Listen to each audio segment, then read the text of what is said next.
Hey everyone, Couch Investor here with another video for you today. Today we're going to discuss another famous portfolio. It's going to be about Jeff Bezos one. Basically, Jeff Bezos has made some very interesting investments early on in his career when he only started Amazon. So it's going to be very interesting to look at those couple of companies that he's invested in. Before I do so, please, if you like the videos, leave it a thumbs up. It really helps me out with the YouTube algorithm and I appreciate it a lot. And if you like the videos, why not subscribe? It's free. So hit that subscribe button and let's get started. Right, before I dive into the portfolio, I almost forgot. If you haven't checked my last video about Illumina Stock, it's going to pop up right here in the corner. I think it's one of the best stocks to pick up in 2020, especially as it is a disruptive stock and it's going to disrupt the whole health industry. So if you are interested, please go check it out right there. All right, so let's get into Jeff Bezos' portfolio. So as you know, Jeff Bezos, the founder of Amazon. At the time of making this video, this stock goes to around about $2,378, which is crazy to think. It started in 1995 by selling books online. That's it. A lot of people were actually laughing in the beginning, but I guess who's laughing now? I will link a short video in the description below, an interview from 1995 or 1998, I can't remember exactly, with Jeff Bezos. Amazon is now the top two biggest companies in the world, worth $1.13 trillion. Now, besides being an online shop, it's now one of the biggest cloud services in the world, which is Amazon Web Services. You have Amazon Web Services, you have Azure, and then you have Microsoft. Now, one of the main quotes I wanted to take is, if you're going to invest in an internet stock, you must be a long-term investor. Why did he say that? Well, as you can see, 1995 was just before the dot-com bubble. So a lot of people were investing in internet stocks and then got crushed. But if you held for a long period of time, you would have made a lot of money, like Jeff Bezos. We're going to see in the next couple of slides what I mean. Now that this is the Jeff Bezos empire. This is what Amazon owns. And this is what Bezos Expedition, which is his own private, acquisition fund, whatever he can do with his money. He likes to buy and invest in other companies. So Amazon itself owns or is very heavily invested in all of these companies. As you can see here, everything in green is acquisitions. Everything in purple dotted line is investments. I will leave this just a couple of more seconds so you can look at it. Twilio, well, is an investment. I've made a video about Twilio. Its stock rose by over 40% in a day last week. So if you want to look at that, please go check it out. It's one of my big positions in my portfolio, so I was very happy to see that. So let's move on. Google. I didn't know Jeff Bezos invested $1 million in Google in 1998. That's why I wanted to mention the quote before. If he had held on, maybe he still does, but I'm not sure about that. His investment would have been a 20,000% increase today, which is insane. The reason why he invested in Google, well, I quote him here, "I just fell in love with Larry Page and Sergey." Those are the co-founder and owner of Google. Obviously now, I think there's a conflict of interest, so he probably won't be holding any of that $1 million investment anymore. It's a pity, but I think he's still rich. He's still rich enough to have other better investments, maybe. Twitter is another one. He invested $15 million in 2008. So that was very, very early. And today, Twitter is valued at $22 billion. Same with Uber. Invested $37 million, now worth $400 million. Great investments. So you can see, even when you're successful, even when you're one of the biggest companies in the world, it shouldn't really stop you to invest in other valuable companies. Now, something completely out of the tech industry, Washington Post. He bought the Washington Post for $250 million. The Washington Post was a dying newspaper, and in 3 years, he made it profitable and doubled its web traffic. Obviously, there are some controversies saying, oh, he just bought a newspaper so they can write nice articles about Amazon when something goes wrong or whatever.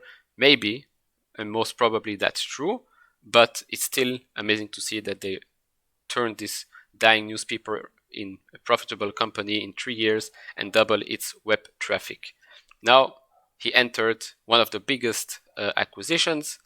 He acquired Whole Foods for $13.7 billion. Whole Foods is, well, majorly known for its healthy market. And as you know, we're moving into a more healthy society. And well, I don't know if you've seen, I will link it also in the description below.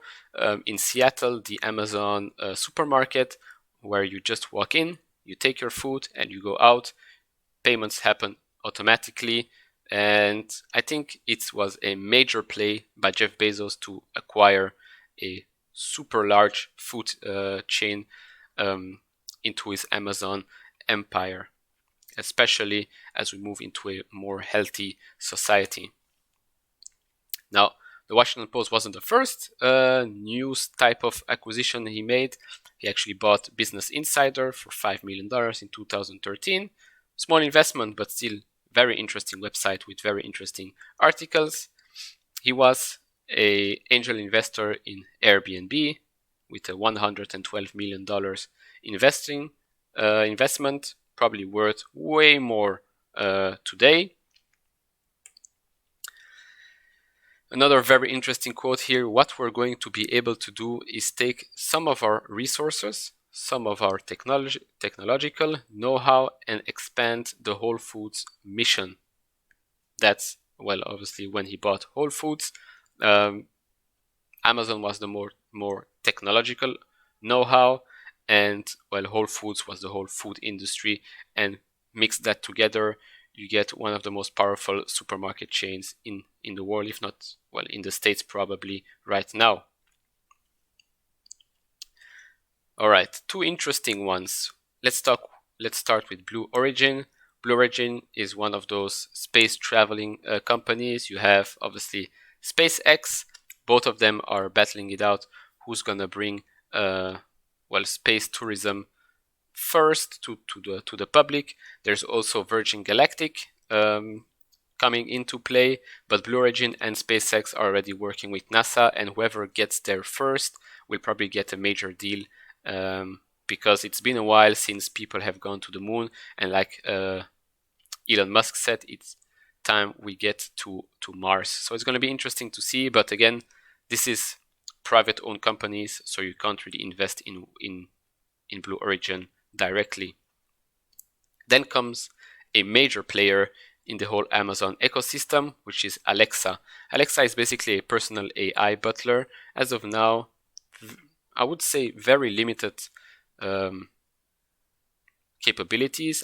I wrote here a future Jarvis because I think that's basically what they want to achieve. They want you to come home and an AI greeting you, turn on the lights, turn on the coffee, grocery shopping, contact this guy, TV, fridge, whatever, control your whole house.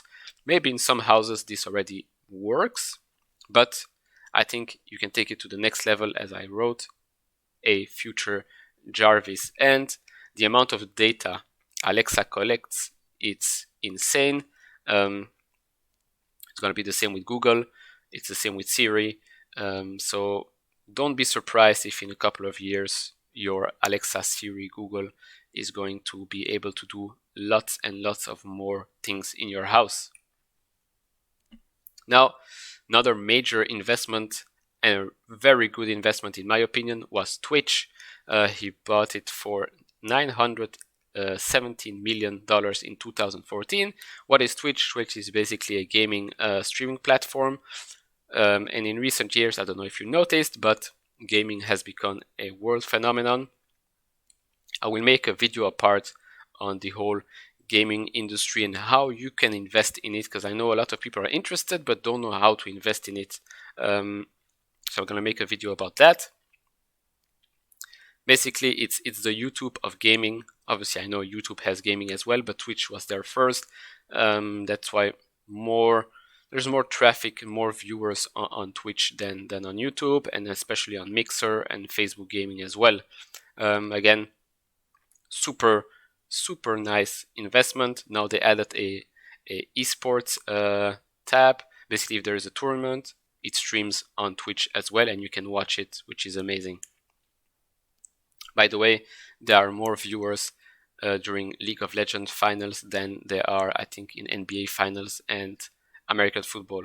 But don't quote me on that. That's going to be for the next video where I'll do some more research on that topic. Here's a quote about, well, esports. Esports has become a big thing. Quote, quote. There were many thousands watching live, and it was really quite amazing. I'm a consumer of media of all kinds, but that kind of media is a whole new segment that is very interesting. That's direct quote from Jeff Bezos. I think with the world changing, more people, especially younger people, are into gaming. My generation, well, I'm the generation of Pokemon, Mario Kart, whatever, is especially into gaming. And to see finally the world embrace that whole, I don't know, ecosystem atmosphere is really nice to see. And well, one of the main reasons why I think it's an incredible investment. Now, last quote. A brand for a company is like a reputation for a person. You earn reputation by trying to do hard things well. Quote by Jeff Bezos. I can't agree more. If your brand, well, its first impression or a couple of first impression is bad, people will notice very well and very fast if you aren't doing things the right way. Amazon, with all its controversies, and maybe it has a monopoly on a lot of things, at the end of the day, Amazon is here to make your life easier.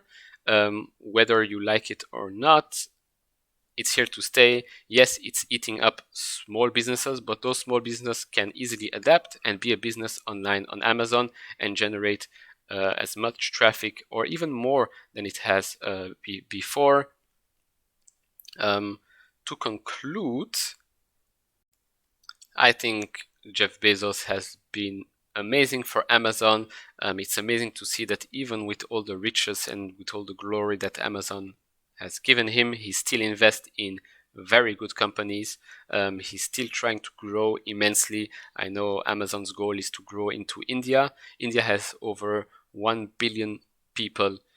So if Amazon can tap into that market, it will become even bigger. And who knows, the stock might even rise to $10,000. I know there's an article and a video about an analyst saying that in 5 years, it wouldn't be surprising if Amazon reaches that target. And honestly, I wouldn't even be surprised if it reaches that target either. That will be it for this video. If you liked it, please give it a thumbs up. And if you haven't subscribed yet, hit that subscribe button. And see you all in the next video. Stay safe, take care. Bye-bye.